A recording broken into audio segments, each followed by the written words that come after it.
অবশেষে বাংলাদেশের রাজনৈতিক আকাশে বিগত 2 বছর ধরে চলা গুঞ্জন, অনিশ্চয়তা এবং দীর্ঘ অপেক্ষার অবসান ঘটতে যাচ্ছে। কাদো, রাজাকার, আলবদর, আলসামস, লালবদর, বিহারি, পাকিস্তানি রাজাকারের বাচ্চারা কাদো, আর্তনাদ করো, চিৎকার করো।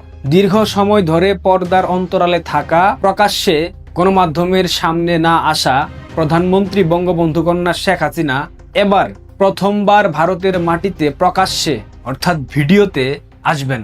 ভারতের প্রভাবশালী গণমাধ্যম ইন্ডিয়া টুডে, CNN এবং নিউজ 18 বাংলা এই সংবাদ শুনিয়েছে। ব্রেকিং নিউজ ছিল এটা। আগামী 5 আগস্ট 2026 তারিখ অর্থাৎ আর মাত্র দুদিন পর নয়াদিল্লির স্যার মার্ক টালি অডিটোরিয়ামে একটা ঐতিহাসিক ভার্চুয়াল এবং সরাসরি অনুষ্ঠানে বক্তব্য রাখবেন বঙ্গবন্ধু কন্যা শেখ হাসিনা। সন্ধ্যায় এই সংবাদ প্রকাশের পর থেকেই রাজনৈতিক অঙ্গনে তীব্র আলোড়ন সৃষ্টি হয়েছে।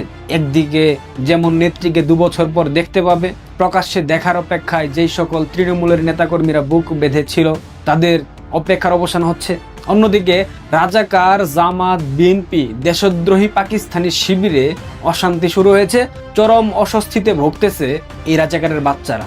সাউথ এশিয়ান ফরেন করেসপন্ডেন্টস ক্লাবের উদ্যোগে আয়োজিত এই অনুষ্ঠান সাধারণ কোনো প্রেস কনফারেন্স কিংবা ভাষণের মঞ্চ নয়। বর্তমান ভূরাজনীতি এবং দক্ষিণ এশিয়ার কূটনীতিতে একটা বিরাট মূল পরিবর্তনকারী ঘটনা হিসেবে এই প্রেস কনফারেন্স ইতিহাসে লিপিবদ্ধ থাকবে। এই প্রেস কনফারেন্স নিয়ে বিগত কয়েকদিন থেকেই নানা ধরনের জল্পনা কল্পনা সামাজিক যোগাযোগ মাধ্যমে ঘুরপাক খাচ্ছিল। বিশেষ করে গত 31 জুলাই ভারতের লোকসভায় পেশ করা পার্লামেন্টারি স্ট্যান্ডিং কমিটির একটি প্রতিবেদনকে কেন্দ্র করে রাজনৈতিক মহলে নানা প্রশ্নের জন্ম হয়েছিল। ওই প্রতিবেদনে স্মরণ করিয়ে দেওয়া হয়েছিল ভারতের সুদীর্ঘ কূটনৈতিক নীতির আলোকে কোনো বিদেশি রাজনৈতিক ব্যক্তিত্বকে তাদের ভূখণ্ড ব্যবহার করে অন্য দেশের বিরুদ্ধে রাজনৈতিক তৎপরতা চালানোর অনুমতি দেওয়া হয় না। ভারতে বঙ্গবন্ধু কন্যা শেখ হাসিনার অবস্থান সম্পূর্ণভাবে মানবতাবাদী আশ্রয়ের নীতিমালার উপর ভিত্তি করে অনুমোদিত। এই আইনগত এবং কূটনৈতিক প্রটোকলের কারণে গুঞ্জন উঠেছিল শেখ হাসিনা প্রকাশ্যে আর কোনো রাজনৈতিক বক্তব্য দিতে পারবেন না। এই সংবাদের পর রাজাকারের বাচ্চারা বিষয়টিকে এমনভাবে ব্যাখ্যা করে, ভুলভাল ব্যাখ্যা করে নিজেরা বিজয় উল্লাসে মেতেছিল। সে কি বিজয়, সে কি উচ্ছ্বাস। আসিফ মাহমুদ সজীব ভুইয়া এই জঙ্গি বলেই দিয়েছিল শেখ হাসিনাকে ভারতে আর ভারত রাখতে চাচ্ছে না, তাকে বের করে দিতে চাচ্ছে, যার কারণে ভারতে বসে সে আর কোনো ধরনের রাজনৈতিক প্রচারণা চালাতে পারবে না। ঠিক তার 3 দিন পর কি হলো? কূটনীতির গভীর চাল এবং আন্তর্জাতিক সম্পর্কের মারপ্যাচ কখনোই সাধারণ চোখের দেখায় ধরা পড়ে না, এবং সেটাই প্রমাণিত হলো মাত্র 3 দিনের ব্যবধানে। সব জল্পনা কল্পনার অবসান ঘটিয়ে খোদ নয়াদিল্লির বুকে স্যার মার্ক টালি অডিটোরিয়ামে অনুষ্ঠিত হতে যাচ্ছে এই হাই প্রোফাইল ইভেন্ট। 5 আগস্ট 2026 ঠিক 2 দিন পর ভারতীয় সময় সন্ধ্যা 6টা থেকে 7:30 এই প্রেস কনফারেন্স অনুষ্ঠিত হবে। সভাপতিত্ব করবেন ডক্টর ওয়ায়েল আওয়াদ, সভাপতি international association of press club. এই প্রেস কনফারেন্স দিল্লির একাধিক গণমাধ্যম এবং উক্ত ক্লাবের সামাজিক যোগাযোগ মাধ্যম ফেসবুকে অফিসিয়ালি সরাসরি সম্প্রচার করা হবে। ঐতিহাসিক এই অনুষ্ঠানে শুধুমাত্র শেখ হাসিনা এককভাবে বক্তব্য রাখবেন না, তার সাথে যুক্ত হবেন দেশ এবং বিদেশের প্রভাবশালী রাজনৈতিক ব্যক্তিত্ব, আন্তর্জাতিক কূটনৈতিক, নিরাপত্তা বিশ্লেষক সহ একাধিক ব্যক্তিবর্গ। উপস্থিত থাকবেন সজীব ওয়াজেদ জয়, বঙ্গবন্ধু কন্যা শেখ হাসিনার পুত্র, প্রধানমন্ত্রীর সাবেক তথ্য এবং যোগাযোগ প্রযুক্তি বিষয়ক উপদেষ্টা। বৈশ্বিক পরিমণ্ডলে তথ্য প্রযুক্তি এবং রাজনৈতিক কৌশলে তার উপস্থিতি সবসময় বিশেষ তাৎপর্যপূর্ণ। মহিবুল হাসান চৌধুরী নওফেল, বাংলাদেশের সাবেক শিক্ষামন্ত্রী এবং তরুণ প্রজন্মের কাছে অত্যন্ত জনপ্রিয় রাজনৈতিক ব্যক্তিত্ব। স্পেশালি বাংলাদেশ আওয়ামী লীগের তৃণমূলের নেতাকর্মীদের কাছে অত্যন্ত জনপ্রিয়, জননন্দিত জননেতা ব্যারিস্টার মহিবুল হাসান চৌধুরী নওফেল। এই অনুষ্ঠানের সব থেকে বড় চমক, বাংলাদেশ ক্রিকেটের পোস্টার বয়, বিশ্ব ক্রিকেটের সর্বকালের সেরা অলরাউন্ডার এবং সাবেক সংসদ সদস্য সাকিব আল হাসান। আন্তর্জাতিক পরিমণ্ডলে সাকিবের আকাশচুম্বী জনপ্রিয়তা এবং পরিবর্তিত রাজনৈতিক প্রেক্ষাপটে তার উপস্থিতি এই অনুষ্ঠানকে আন্তর্জাতিকভাবে ঠিক কোথায় নিয়ে পৌঁছাবে রাজাকারের বাচ্চাদের কোনো আইডিয়াই নাই।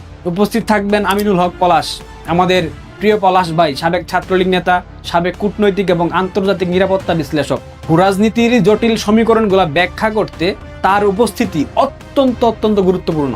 আবু উবাইদা আরিন, প্রখ্যাত রাজনৈতিক এবং সন্ত্রাস বিরোধী বিশ্লেষক। মোহাম্মদ আলী সিদ্দিকী, মহাসচিব, Bangladesh human rights watch. Shah Mohammad Bakhtiar, পরিচালক Bangladesh human rights watch USA. এই প্যানেলটির দিকে তাকান, বোঝা যায় না পরিষ্কারভাবে এটা কেবলমাত্র রাজনৈতিক বক্তব্য উপস্থাপনের মঞ্চ নয়, এটা সুপরিকল্পিত বুদ্ধিবৃত্তিক এবং কূটনৈতিক ফোরাম, যেখানে দেশের ভবিষ্যৎ রাজনীতি, মানবাধিকার পরিস্থিতি এবং আইনি লড়াইয়ের রূপরেখা আন্তর্জাতিক সমাজের সামনে তুলে ধরা হবে। দিল্লির এই হাই প্রোফাইল ইভেন্টের ঠিক আগে ঘটে যাওয়া কিছু কূটনৈতিক তৎপরতা পুরো পরিস্থিতিকে আরও বেশি রোমাঞ্চকর করে তুলেছে। কি সেগুলা? সম্প্রতি মার্কিন কূটনৈতিক সার্জিও গোর উনার বাংলাদেশ সফর এবং পাশাপাশি দীনেশ ত্রিবেদী উনার সাথে বৈঠক এবং হঠাৎ করে দিল্লি চলে যাওয়া। গতরাতে তিনি দিল্লি পৌঁছেছেন, তারই ঠিক কয়েক ঘন্টা পর দিল্লিতে শেখ হাসিনার প্রেস কনফারেন্স। ব্যাপারগুলা কেমন ধোঁয়াশা ধোঁয়াশা লাগতেছে না? তার উপর আবার কূটনৈতিকদের ঘন ঘন উচ্চ পর্যায়ের যাতায়াত, বৈঠক, এগুলা বাংলাদেশ এবং ভারতের দ্বিপক্ষীয় সম্পর্ক, পাশাপাশি দক্ষিণ এশিয়ার সামগ্রিক স্থিতিশীলতা সম্পর্কিত বড় ধরনের কোনো সমঝোতা কিংবা রূপরেখা তৈরি হচ্ছে। আন্তর্জাতিক রাজনীতিতে কোনো ঘটনায় হঠাৎ করে ঘটে না, প্রত্যেকটা পদক্ষেপের পেছনে সুনির্দিষ্ট পরিকল্পনা কাজ করে।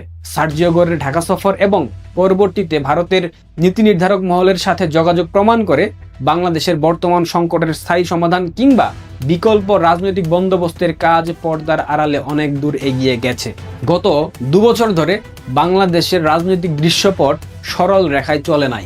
আওয়ামী লীগের পতনের পর অন্তর্বর্তীকালীন সরকারের আমল পেরিয়ে রাজনৈতিক ময়দানে বিএনপি এবং অন্যান্য দলগুলা যেভাবে নির্যাতন নিপীড়ন চালাচ্ছে, তাতে করে আওয়ামী লীগের উপর প্রশাসনিক এবং আইনি বাধা, পাশাপাশি মব সন্ত্রাসের যে নির্মম সময় চলছে, এরপর আবার আদালতের কার্যক্রম চলমান থাকায় সন্ত্রাস বিরোধী আইনের আওতায় আওয়ামী লীগের রাজনৈতিক কার্যক্রম সম্পূর্ণভাবে নিষিদ্ধ করে রাখা হয়েছে।